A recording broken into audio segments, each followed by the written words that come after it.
In this video, I will be demonstrating a UK chainless starting treble crochet.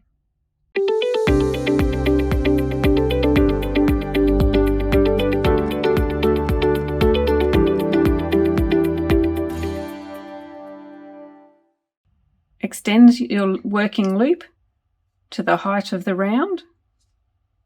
Place your finger on top of the stitch to hold it in place and bring the hook towards you and around the loop. Place the hook into the stitch, yarn over and pull up a loop, yarn over,